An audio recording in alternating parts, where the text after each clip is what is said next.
The call that changed everything. My name is Emily, and until that phone call, I thought my life was solid, stable, predictable, and built on trust. That morning, I was in a conference room at work, surrounded by chatter and the hum of the city outside. My phone buzzed on the table. The name flashing across the screen made me smile. Tyler, my husband of 6 years. I stepped into the hallway, expecting the usual. "How's the trip? When are you flying back?" But the moment I answered, everything changed. His voice came through cold, detached, almost smug. "Emily, I'm divorcing you," he said. "I've already sold the apartment, so you'll need to figure out where you're going to live. Enjoy that." For a few seconds, I couldn't breathe. My fingers tightened around the phone. "You sold the apartment?" I managed to ask, keeping my voice steady. "Yeah," he said casually. "Nicole and I need the money to start our life together. She deserves better than that tiny place anyway. Nicole." The name hit like a punch to the chest. I'd suspected for months. His late nights, his work trips, the distance. But hearing him say her name like I was the outsider in their story. That burned. "Sounds good," I replied calmly. I refused to give him the satisfaction of hearing me break. After the call, I stood there for what felt like an eternity, my heart pounding. I wasn't just hurt. I was stunned by his arrogance. He thought he could sell our apartment, walk away with the money, and leave me scrambling. But there was something Tyler didn't know. Months earlier, when we refinanced the apartment, I had quietly transferred the deed into my name alone. He'd signed the paperwork without reading a single line. Typical Tyler. Careless. Arrogant. And that carelessness was about to cost him everything. By the time I returned to my hotel in downtown Boston, my shock had cooled into determination. I wasn't going to cry. I wasn't going to beg. Tyler wanted a war? Fine. But this time, I was ready to win. The first person I called was Chloe, my lawyer, and one of my closest friends. "Wait, he sold the apartment?" she asked, disbelief dripping from her voice. "Apparently," I said, forcing a smile.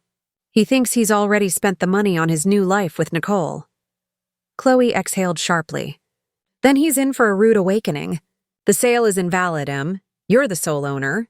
If he's already taken any money, he's looking at fraud." The word fraud made something fierce spark inside me. "So what do we do next?" I asked. "First, I'll contact the buyer and notify them the sale isn't legal. Then we'll send Tyler a formal notice outlining what he's done. If he pushes back, we'll take him to court." When I hung up, a strange calm washed over me. For the first time in a long while, I felt in control. Tyler thought he'd left me powerless. He didn't realize I'd been preparing for this moment without even knowing it. That night, I sat by the hotel window, staring out at the city lights reflecting off the Charles River. I could feel my anger fading, replaced by something sharper. Resolve. He thought he'd broken me, but I was about to show him exactly who he'd underestimated. Tyler thought he'd sold my home. But the next time he saw me, he'd realize he was the one about to lose everything. The calm before the storm. The flight back to Boston felt longer than usual, even though it was only a few hours. I kept staring out the window, watching the clouds drift by, replaying every word Tyler had said. I've already sold the apartment. The audacity, the cruelty, the smug confidence in his voice still rang in my ears, but I wasn't the same woman who used to shrink under his dismissive tone. That version of me was gone. When I landed, I had a plan. The first thing I did was call Chloe again. "I'm back," I said, hauling my suitcase off the baggage carousel. "What's our next move?" She didn't miss a beat. "We've already notified the buyer." They were shocked and furious at Tyler.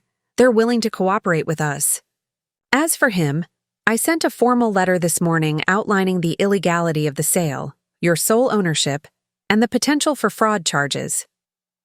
I smiled faintly. So he's cornered. Exactly. And if I had to guess, he's about to explode. And she was right. When I got home, the apartment was eerily quiet. Tyler's things were still there. His jacket on the chair, his shoes by the door, the faint smell of his cologne lingering in the air. But something felt different. The energy in the place had shifted, like it knew he didn't belong anymore. I set my suitcase down and waited. I didn't have to wait long. By evening, the front door slammed open. Tyler stormed in, face red, phone in hand, waving Chloe's letter like a weapon. "What the hell is this, Emily?" he barked. "You're telling me I can't sell the apartment? It's half mine." I stood up slowly, crossing my arms. "No, Tyler, it's not. The deed's been in my name for months." He blinked, confused. "What are you talking about?" I went to the drawer and pulled out a file, flipping it open. After we refinanced, I had the deed transferred. You signed off on it, though I'm guessing you didn't bother reading what you signed, as usual. For a second, he was silent. Then his expression twisted into a smirk. "You think this changes anything? I already made a deal. You're going to look like a fool when this falls apart." I met his glare, unflinching. "The sale is already void. The buyer knows. And if you've touched a cent of that deposit money, Tyler, you've committed fraud. So no, I'm not the one who's going to look like a fool." That was the first time I saw his confidence falter. He looked away, jaw tight. "You don't know what you're talking about," he muttered. "Oh, I do," I said softly. "You've spent years underestimating me, thinking I was too naive to notice. But I've been paying attention, Tyler. And now, you're going to deal with the consequences." He started pacing, his voice rising. "You're overreacting. You can't just kick me out of here." I raised an eyebrow. "Actually, I can. This apartment is legally mine. I'm giving you time to figure out your next move, out of courtesy. But let's be clear, I'm not leaving. You are." His eyes narrowed, but there was fear beneath the anger. He'd finally realized he wasn't holding the cards anymore. Over the next few days, his rage turned into desperation. He called me nonstop, messages that swung between pleading and threatening. "Emily, be reasonable.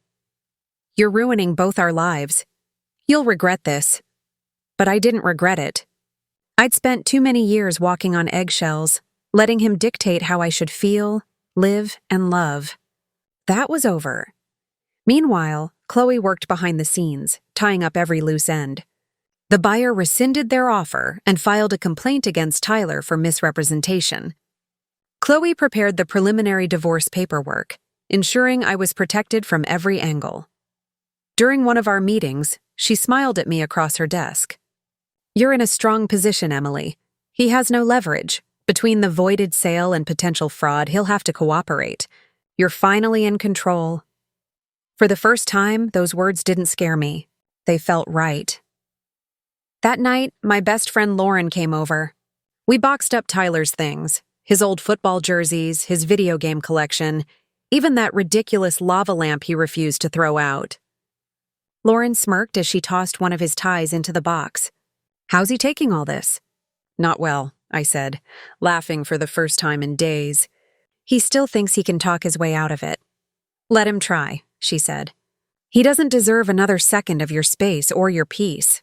I nodded, glancing around the apartment that was slowly becoming mine again. I'd spent years shrinking to fit into Tyler's world.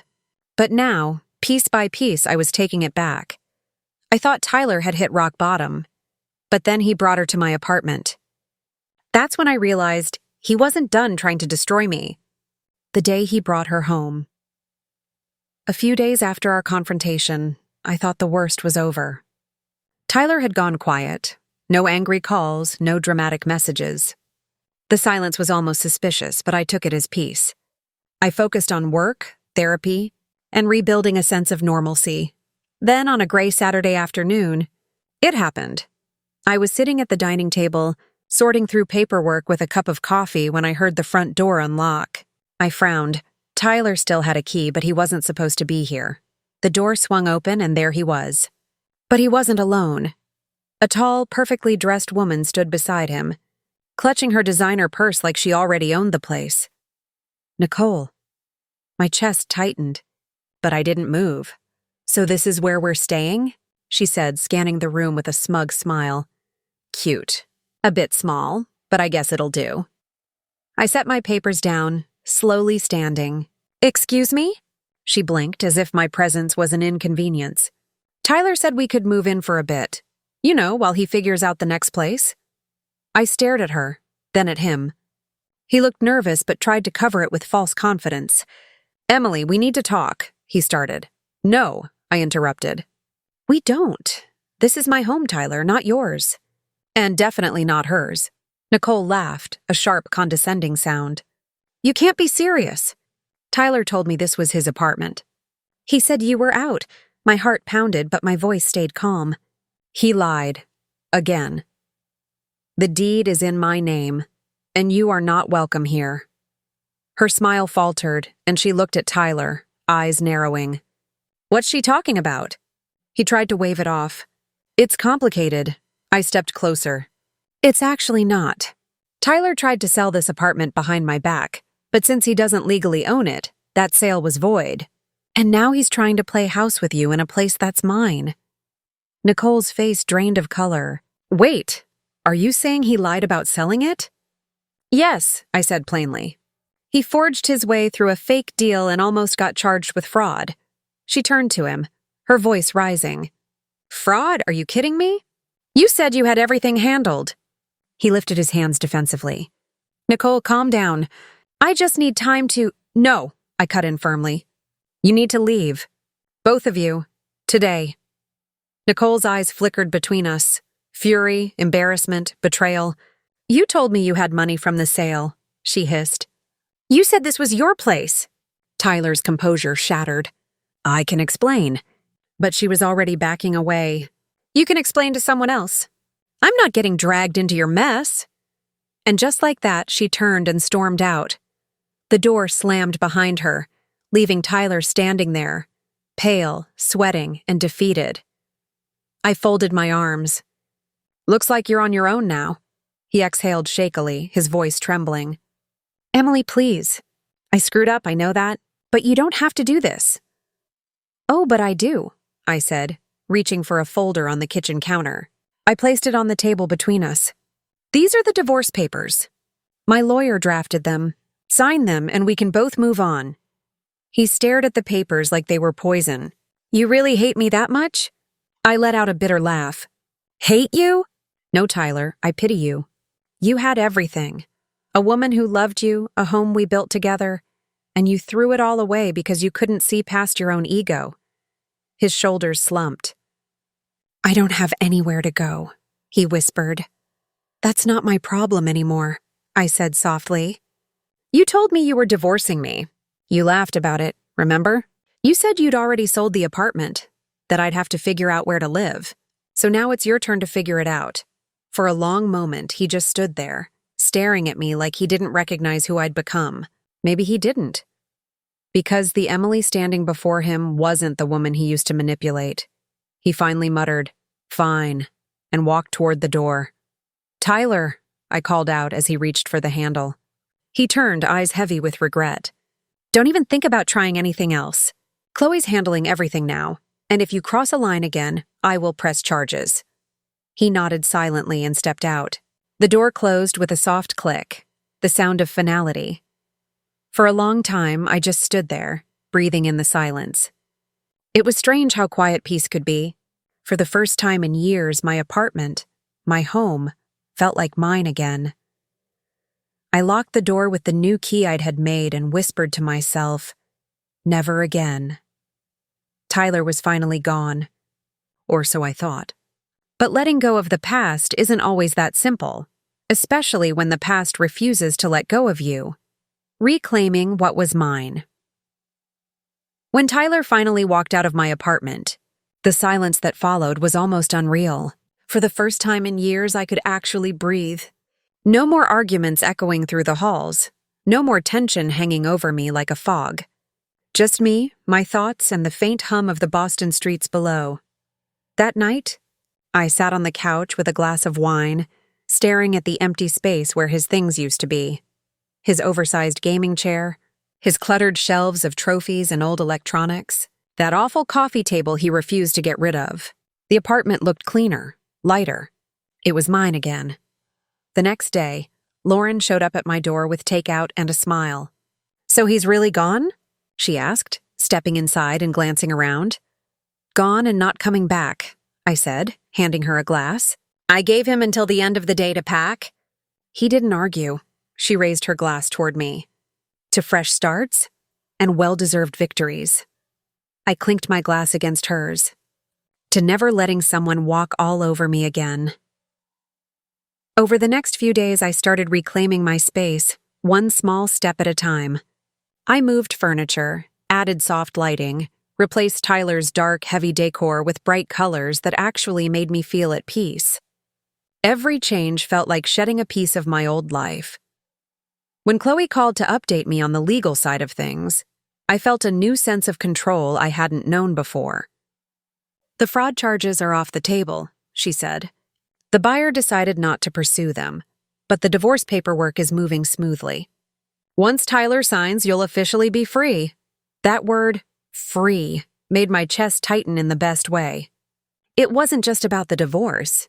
It was about finally breaking free from years of manipulation and self-doubt.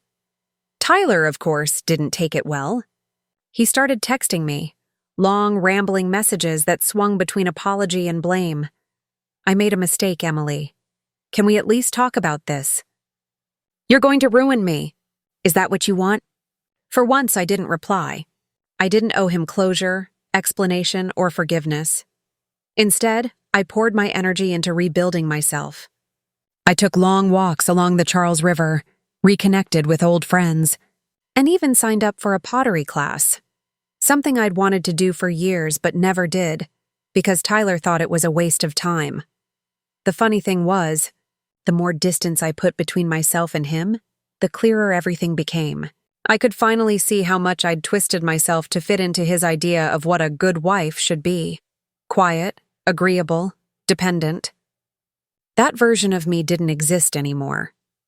One evening, Lauren came over again, holding a small potted plant. "It's a peace lily," she said, setting it on my kitchen counter. "For your new beginning," I smiled, touched by the gesture. "You know, this apartment finally feels like me, like home." "Good," she said with a grin, "because you fought hard for it, and you deserve every inch of this space." That night, I lit a candle and sat by the window, watching the lights of downtown Boston shimmer against the harbor. For the first time, I wasn't thinking about Tyler or the betrayal. I was thinking about the woman I was becoming. Stronger, calmer, wiser. But peace has a funny way of testing you. A few days later, I received a letter in the mail. It was from Tyler's lawyer. The sight of his name made my stomach clench, but I opened it anyway. Inside was a simple message. My client requests to retrieve remaining personal belongings from the property at a mutually convenient time. Belongings? He'd taken everything that mattered. But I knew Tyler. This wasn't about his things, it was about control. One last attempt to invade my space. I called Chloe immediately. "He wants to come back for his stuff." She sighed. "Typical. I'll handle it. He can send a third party or schedule a supervised pickup. You don't have to deal with him." Relief washed over me. I wasn't doing this dance again. Not on his terms. After I hung up, I stood in the middle of my living room, the same room he once laughed in, lied in, and tried to take away from me. And I realized something powerful. He hadn't just lost the apartment. He'd lost access to me. I thought that letter was the end of it, but Tyler had one last surprise. And this time, his mistake wouldn't just cost him a home. It would cost him everything. The final blow. When I got that letter from Tyler's lawyer, I honestly thought it was just another attempt to get under my skin. A pathetic power play. But I was wrong. It wasn't just about picking up his belongings. Tyler still had one last move left, and he was desperate enough to try anything. A few days later, I came home from work to find a strange envelope taped to my apartment door. Inside was a handwritten note from Tyler. The handwriting was shaky, rushed. "Emily, I know you think I'm the villain here, but I just need one more chance to explain. I made a mistake. Please, let me come by and get the rest of my stuff, and maybe we can talk. I still care about you." I stood there in the hallway, reading the words over and over. Talk? After everything he'd done, the lies, the betrayal, trying to sell my home out from under me, he still thought I'd give him that luxury. I tore the note in half, tossed it in the trash, and locked the door behind me. The next morning, Chloe called. "You're not going to like this," she said. "Tyler's lawyer is now trying to argue that some of the apartment's furnishings, the couch, dining set, and electronics, were marital assets. He wants them back." I almost laughed. "Let him try. I have the receipts for every one of those items. I bought them long before we got married." "Good," she said firmly. "We'll respond officially. Don't engage directly with him, Emily. He's looking for any emotional reaction he can use." And that's when it hit me. Tyler wasn't fighting for things. He was fighting for attention, for control. That night, while cleaning out the last of the drawers in the hallway, I found something unexpected.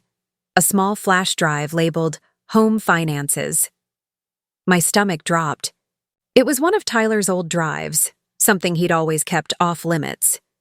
Curious, I plugged it into my laptop. Inside were dozens of files, spreadsheets, bank transfers, and digital receipts. I scrolled through, and what I saw made my blood run cold. There were transactions showing large withdrawals from our joint account. Money I'd assumed had gone toward bills or the refinance. But they hadn't. Tyler had been quietly moving money into a private account for months. I immediately called Chloe again. "I found something," I said, my voice trembling. "He's been hiding money, maybe even before the separation." "Send it all to me," she said instantly. "Every file, every detail. This could change everything." Within a few hours, Chloe called back, sounding both impressed and furious. "Emily, this is big. What he did isn't just unethical, it's potentially criminal. We're going to file for a full financial audit and present this to the court." For the first time in months, I actually smiled. So, all this time, he thought he was outsmarting me. And all this time, she said, he was digging his own grave. The next week felt like a blur of paperwork and quiet anticipation. Tyler must have realized something was happening because his messages changed tone. The anger and arrogance were gone, replaced by pleading. "Emily, please, we don't have to go to court. I'll sign whatever you want, just don't ruin me." But I didn't respond. Not once, because he'd already ruined himself. A few days later, Chloe called again. "It's done," she said. The court accepted the motion. Tyler's financial records are under review, and the divorce is final pending his signature. He's got no way out now. I closed my eyes and exhaled, feeling the weight finally lift off my chest. "Thank you, Chloe, for everything," she chuckled softly. "Don't thank me. Thank your instincts. You did what most people are too scared to do. You stood up for yourself." When I hung up, I sat by the window with a cup of tea, looking out at the city skyline glowing under the night sky. The Charles River shimmered in the distance, peaceful and still. The same river I'd stared at the night he first called to tell me it was over. Back then, I thought that call was the end of my world. But now, sitting in my quiet, beautiful apartment, I realized it had been the beginning of something better. Tyler had taken so much from me. Trust, time, peace, but without meaning to, he'd also given me something far more valuable: clarity. I finally saw who he truly was, and in the process, I rediscovered who I was. That night, as I packed away the last of his leftover junk for donation, I whispered to myself, "You can't sell what you don't own, Tyler, not my home, and not my heart." The court case was finally over, but as I stood in my quiet apartment, I realized something unexpected. My story wasn't just about revenge. It was about freedom. Freedom at last. When the divorce was finalized, it didn't feel like the fireworks moment I had imagined. There wasn't a sudden burst of celebration or even relief, just quiet. A deep, steady kind of peace that settled over me like a warm blanket after a storm. I remember the exact moment I got the call from Chloe. I was walking along the Boston Common, the autumn air crisp and golden leaves swirling around my feet. She didn't waste time with pleasantries. "It's official, Emily," she said, her tone softer than usual. "The divorce is finalized. Tyler signed everything. You're free." For a second, I didn't speak. I just stopped walking and closed my eyes. The word echoed in my head, free. Free from the lies. Free from the manipulation. Free from the version of myself I had become just to keep someone else comfortable. When I got home that evening, I poured myself a glass of wine and stood by the window overlooking the glowing lights of downtown Boston. For so long, that view had made me feel small, like I was stuck behind glass, watching life pass me by. But that night it felt different. I wasn't watching life anymore. I was finally living it. Over the next few weeks, I focused on rebuilding, not just my home, but my sense of self. I redecorated the apartment completely. Soft cream walls, warm lights, fresh flowers on the dining table. Every change felt symbolic, like painting over the scars of the past. I got rid of every reminder of Tyler, the framed jerseys, the clunky furniture, the coffee mugs he insisted on keeping even though they were chipped. The only thing I kept was a single photograph, us smiling in front of the apartment the day we bought it. I tucked it away in a drawer, not because I missed him, but because it reminded me of how far I'd come. One evening, Lauren came over with dinner and a bright smile. "So," she said, settling on the couch, "how does it feel to officially be single and fabulous in Boston?" I laughed, shaking my head. "It feels quiet, peaceful, like I finally have space to just be me again." She raised her glass. "To peace, freedom, and finally being done with that idiot." I clinked mine against hers. "I'll drink to that." As we ate, we talked about everything: work, friends, the future. For the first time, I wasn't scared of what came next. I wasn't measuring my life by someone else's expectations or fears. I was just present. Later that night, after Lauren left, I sat alone on the couch, the soft hum of the city filling the silence. I thought about the journey that had brought me here, the betrayal, the heartbreak, the anger. It had been painful, yes, but also transformative. Tyler had tried to destroy me, emotionally, financially, and even legally. But instead, he had unknowingly given me a gift. Because in losing him, I had found myself. I picked up my journal, something I hadn't touched since before the marriage, and started writing. He laughed when he said he was divorcing me. He laughed when he said he'd sold our home. But he didn't realize that the thing he tried to take from me was never really his. My strength, my voice, my peace, they were always mine. And now, so is my life. When I finished, I closed the notebook and smiled. I had no tears left for him, no bitterness, no what-ifs. Just gratitude, not for the pain, but for the lessons it left behind. A month later, the apartment looked completely different. Friends who visited said it didn't even feel like the same place anymore. And they were right, because I wasn't the same woman. On the first Saturday of spring, I took a walk along the Charles River, watching couples and families pass by. I felt the cool breeze on my face, the kind that carries both endings and beginnings. For a moment, I just stood there, smiling, because I had survived. I had rebuilt. I had reclaimed everything he tried to take, and more. As I headed home, the sun dipped behind the skyline, painting the city in gold. And I whispered to myself, "You did it, Emily. You made it through." Back inside my apartment, I lit a candle and looked around. It was quiet, but it was my quiet, peaceful, safe. I took a deep breath, looked out the window, and said softly, almost like a promise to myself, "He tried to sell my home. But what he didn't know was that he could never sell my strength. And for the first time in a long, long time, I felt truly free." Sometimes losing everything you thought you needed is how you finally discover everything you truly are.